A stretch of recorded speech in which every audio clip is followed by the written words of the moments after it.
দুদিনের মধ্যেই পঞ্চায়েত মামলার রায় ঘোষণা করে দিল কলকাতা হাইকোর্টের ডিভিশন বেঞ্চ। রায় আদালত জানিয়ে দিল জুন মাসে 3 দফায় পঞ্চায়েত নির্বাচন করতে হবে। 15 জুলাই এর আগে ভোট প্রক্রিয়া সম্পূর্ণ করতে হবে। রাজ্য নির্বাচন কমিশনের সঙ্গে আলোচনা করে নির্বাচনের দিন নির্ধারণ করবে রাজ্য সরকার। 3 দিনের মধ্যে রাজ্য সরকারকে নির্বাচনের বিজ্ঞপ্তি জারি করতে হবে। নিরাপত্তা প্রসঙ্গে ডিভিশন বেঞ্চ জানিয়েছে, অতি স্পর্শকাতর বুথে 2 জন সশস্ত্র নিরাপত্তা রক্ষী এবং 2 জন কনস্টেবল দিতে হবে। স্পর্শকাতর বুথে 2 জন সশস্ত্র নিরাপত্তা রক্ষী দিতে হবে। খুব একটা স্পর্শকাতর নয় এমন নির্বাচনী কেন্দ্রে 1 জন সশস্ত্র নিরাপত্তা রক্ষী এবং 1 জন কনস্টেবল দিতে হবে। স্পর্শকাতর নয় এমন নির্বাচনী কেন্দ্রে দিতে হবে 1 জন সশস্ত্র পুলিশ।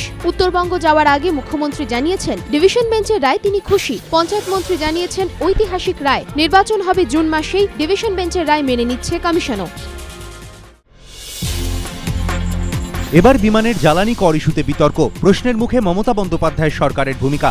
অসামরিক বিমান পরিবহন মন্ত্রক সূত্রে খবর, এয়ার টারবাইন ফুয়েল বা বিমানের জ্বালানির ওপরে সব রাজ্যই বিক্রয় কর নেয়, কিন্তু দেশের মধ্যে এই করের পরিমাণ সবচেয়ে বেশি পশ্চিমবঙ্গে, প্রায় 29%।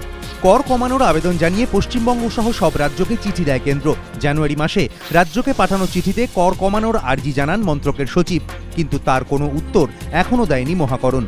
সূত্রের খবর, ইতিমধ্যেই কর কমাতে উদ্যোগী হয়েছে বেশ কয়েকটি রাজ্য। পশ্চিমবঙ্গ না পারলেও জ্বালানির ওপর বিক্রয় কর 4% নামিয়ে এনেছে পাশের 2 রাজ্য ঝাড়খণ্ড এবং ছত্তিশগড়, যার জেরে নাইট পার্কিংও ফ্রি করে দিয়েছে এয়ারপোর্টস অথরিটি অফ ইন্ডিয়া। ফলে কলকাতার বদলে রাঁচি ও রায়পুরেই কম দামে তেল কিনছে বিমান সংস্থাগুলি।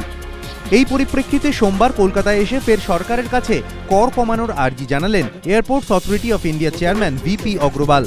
মহাকরণের প্রতি তাঁর পরামর্শ, সাময়িক ক্ষতি হলেও কর কমান, তাতে দীর্ঘমেয়াদী লাভের পথই প্রশস্ত হবে। সারদাকাণ্ডে সিবিআই তদন্তের দাবিতে জনস্বার্থ মামলা নিয়ে মঙ্গলবার হাইকোর্টে শুনানি। গত 19 দিনের তদন্তে যেসব সূত্র উঠে এলো, সোমবার দিনভর সেই তথ্যগুলি ফের একবার খতিয়ে দেখে এক সূত্রে গাঁথার কাজ সারলেন গোয়েন্দারা। এই কদিনের তদন্তে অগ্রগতি নিয়ে বিস্তারিত একটি 90 পৃষ্ঠারও বেশি স্ট্যাটাস রিপোর্ট এদিন রাজ্যের স্বরাষ্ট্র দপ্তরে পাঠিয়েছেন বিধাননগর কমিশনারেটের গোয়েন্দারা। কি রয়েছে সেই স্ট্যাটাস রিপোর্টে? যাদেরকে জিজ্ঞাসাবাদ করা হয়েছে সেই জবানবন্দি, সারদার যেসব সম্পত্তির নথি বাজেয়াপ্ত করা হয়েছে সেই তালিকা, সারদার আয় ব্যয় সংক্রান্ত যেসব নথি উদ্ধার হয়েছে তার তথ্য সহ বিবরণ, এখনো পর্যন্ত যারা বিচারকের সামনে গোপন জবানবন্দি দিয়েছেন সেই তথ্য, এজেন্ট ও আমানতকারীদের সংখ্যা কত, তাদের পাওনা গন্ডার অঙ্কটাই বা কত, সেই সম্পর্কিত নথি। মহাকরণ সূত্রে খবর, সিবিআই এর হাতে তদন্তভার তুলে দেওয়ার যে দাবি উঠছে তার বিরোধিতার ভিত্তি হিসেবেই এই স্ট্যাটাস রিপোর্টটি আদালতের সামনে তুলে ধরা হবে। তদন্ত যে সদর্থকভাবে এগোচ্ছে, সিবিআইকে তদন্তভার দিলে বাড়তি কিছু হওয়ার আশা নেই। এই রিপোর্টকে সামনে রেখে সেই তথ্যই প্রতিষ্ঠা করার চেষ্টা হবে।